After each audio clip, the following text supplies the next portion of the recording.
dia a todos, a todas. É um prazer enorme estar aqui pela primeira vez nesse fórum, então agradeço muito o convite e a oportunidade de estar ao lado de nomes tão valorosos. Eu não venho da área de saúde, a minha trajetória ela está na gestão de organizações de terceiro setor. Então, eu compartilho um pouco dessa angústia da Yara. Quando eu comecei a trabalhar nessa área 20 anos atrás, e aí já estou denunciando a minha idade, mas há 20 anos atrás a gente entendia que o papel dessas instituições era chegar no CEP onde o Estado não chegava. Então, a gente tinha uma atuação assim, muito territorial. E, hoje em dia, a gente entende que a melhor contribuição que a gente pode dar é testar metodologias. A gente é diferente do governo, então a gente não tem um compromisso, né, de atender a todo mundo. Então, a gente pode escolher recortes e territórios e testar algumas tecnologias sociais que possam ser escaláveis.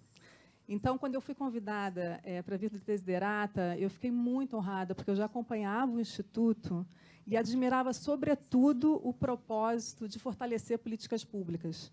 A gente vive num país continental, com distorções regionais super importantes.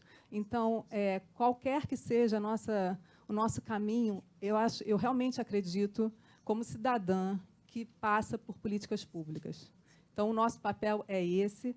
Por isso, a gente nasce como uma organização da sociedade civil de interesse público para a melhoria da saúde de crianças e adolescentes.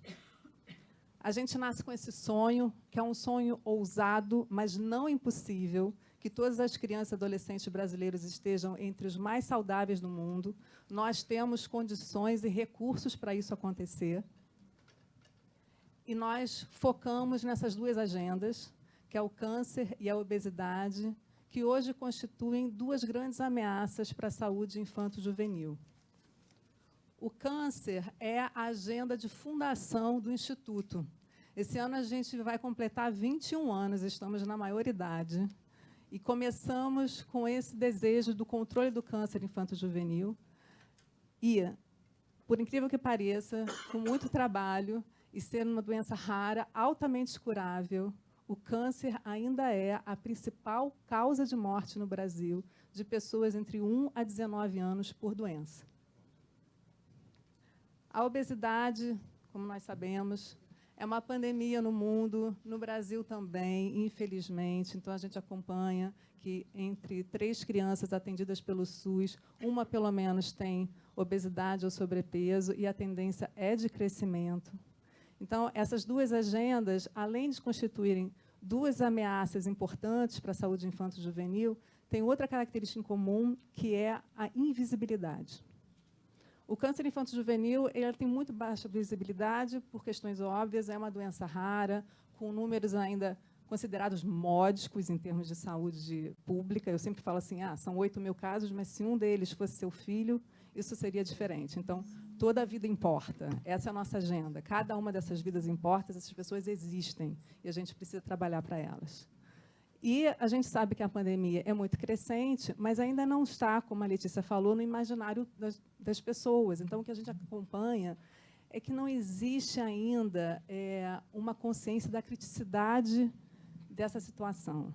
Então, a gente acompanha muito nas unidades básicas de saúde que a criança chega com a sua mãe com uma queixa de dor de garganta, por exemplo, e a dor de garganta é tratada, mas o sobrepeso não é registrado. Então, existe uma invisibilidade muito forte nessa agenda. E é nessa agenda aqui que eu vou, hoje, concentrar a minha fala. Numa outra oportunidade, eu venho falar sobre o câncer, já deixo aqui, já estou me convidando, mas hoje, vamos falar sobre isso aqui, porque a gente faz um advocacy grande para essa agenda. E como é que a gente trabalha? A gente trabalha com uma série de ações coordenadas. Então, a gente produz informações, a gente produz e dissemina dados. Então, todos vocês estão convidados aí na nossa página Panorama da Obesidade em Crianças e Adolescentes. É uma plataforma digital em que vocês podem acompanhar o estado nutricional e o consumo alimentar de crianças e adolescentes no Brasil. Vocês podem fazer a busca por região, por estado, por município do Brasil, por faixa etária e por recorte raça-cor. podem acompanhar. A gente faz a formação dos profissionais de saúde para o diagnóstico e para acompanhamento da obesidade. A gente faz ações para a melhoria da vigilância, que é um passo super importante. A gente faz campanhas de sensibilização e advocacy no legislativo e também no executivo. Então, hoje eu vou falar aqui sobre a nossa ação do advocacy no legislativo. Importante dizer que a gente acredita que a obesidade ela tem que ser enfrentada no nível social e coletivo. A gente não acredita numa solução que esteja focada no nível individual e familiar.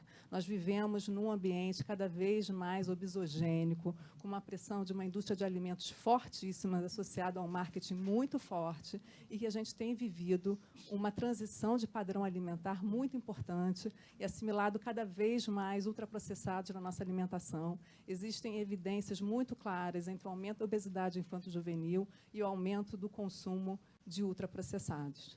Então, uma das estratégias que nós lançamos mão é criar ambientes alimentares seguros e protetivos para as crianças e adolescentes. Então, nós atuamos no apoio para a aprovação desse PL no Rio de Janeiro, que tinha o objetivo de livrar as escolas de ultraprocessados. Esses eram objetivos do PL, então, esses eram nossos pleitos, né, para restringir a venda de ultraprocessados, para regular a altura dos ultraprocessados no comércio e também ter salas de alimentação nas empresas. Essas são as nossas ações de advocacy, então a gente produz materiais, notas técnicas, a gente mapeia o parlamento, a gente prepara o estômago para fazer o corpo a corpo com os parlamentares e a gente faz um trabalho em rede para mobilizar, para chegar nessa aprovação. Essa aqui foi a primeira fase da campanha de apoio ao PL.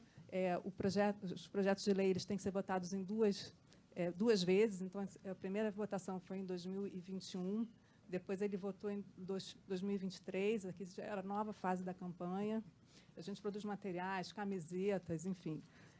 Mas, mesmo assim, a gente estava realmente tendo muita dificuldade de avançar, até que a gente conseguiu furar a bolha na imprensa. Então, quando a gente volta, depois da imprensa já pautada, a gente volta para o parlamento, para as discussões também de um outro lugar, conseguindo trazer mais argumentos. A pressão popular é muito importante para a gente conseguir avançar nesses casos. A gente mobilizou influências e conseguimos aprovar essa lei no Rio de Janeiro. O decreto veio logo depois. Em Niterói, a gente teve o mesmo processo. Na verdade, eu estou contando ao contrário. A gente começou em Niterói, que era menor, e a gente testou nesse município, e depois a gente provocou o Rio de Janeiro. Nossa, Niterói vai aprovar uma lei antes do Rio de Janeiro, e a gente começou. E, por isso, a gente conseguiu voltar para a votação. E é incrível, né? A gente, em Niterói, a gente tinha um nível de pressão da indústria. Quando a gente chegou no Rio de Janeiro, o nível foi muito mais forte, então a gente teve que trabalhar muito para conseguir no Rio de Janeiro. Mas também, os objetivos do PL eram os mesmos, e a gente conseguiu menos uma emendação, mas a gente conseguiu avançar. Na época da votação de Niterói, coincidiu com as eleições municipais, então a gente teve que fazer uma campanha alternativa. Então, a gente usou busdoor, barcas, enfim, a gente fez uma campanha só de mobiliário urbano, mas para conseguir trazer a consciência e a participação popular. Também mobilizamos a imprensa e também conseguimos aprovar em Niterói. Agora, a gente está num trabalho que é como a gente faz uma mobilização para a implementação das leis. Porque no Brasil é isso, a gente tem leis que pegam e leis que não pegam. Outro dia eu estava com uma delegação internacional, tinha uma pessoa coreana, que eu estava explicando isso para a pessoa e ela não conseguia entender. Uma cãibra mental na pessoa. Eu falei assim, mas existe, gente, a gente precisa fazer a lei acontecer no Brasil. Então, nós estamos apoiando as comunidades escolares nessa transição. Nós criamos um guia prático para as cantinas, porque os cantineiros eles não sabem como operar um modelo de negócio diferente disso. Agora, a gente está fazendo a segunda versão desse guia, já incluindo um modelo de negócio, porque uma das resistências será que uma cantina saudável é lucrativa? E a gente fez um estudo com a FMG que comprova que é lucrativa. Então, a gente quer trazer e apoiar isso. Assim, como é que você transforma o seu negócio num negócio saudável? Estamos fazendo também promovendo alguns eventos para também mobilizar a comunidade escolar. Isso não pode ser uma lei para cantineiros. A comunidade escolar tem que abraçar, aliás, todos nós precisamos abraçar essas leis. Então, estamos falando com os diretores de escola, com os professores, com os pais, com as mães, porque isso precisa virar uma realidade e acontecer. E só para contar muito rapidamente, eu sei que meu tempo estourou, a nossa atuação em Niterói. Em Niterói, a gente tem uma gestão super sensível à causa da obesidade infanto-juvenil. Então, a gente trata Niterói como um espaço piloto assim, de testagem de várias metodologias, e a gente está conseguindo fazer várias ações coordenadas. Então, a gente está conseguindo fazer a formação continuada dos profissionais de saúde. A gente implementou, junto com a SMS de lá, uma linha de cuidado para a prevenção e manejo da obesidade em todas as regiões de saúde da cidade, e estamos fazendo o acompanhamento a partir de pesquisa e monitoramento do CISVAN e na CAEB, que é uma pesquisa de comercialização de alimentos em escolas brasileiras. E eu trouxe aqui alguns resultados parciais. A gente conseguiu já formar 500 profissionais de saúde.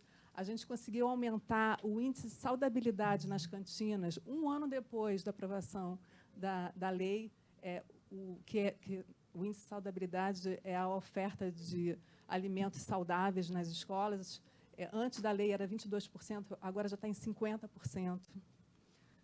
Já conseguimos aumentar em 10 vezes o registro do acompanhamento alimentar no CISVAN, no Sistema de Vigilância Alimentar e Nutricional, e em 46% os registros de peso e altura. Então, esses resultados nos animam, a gente sabe que tem um caminho imenso pela frente, mas eu realmente acredito que esforços coordenados podem trazer bons resultados. É isso. Muito obrigada. Estão aqui meus contatos.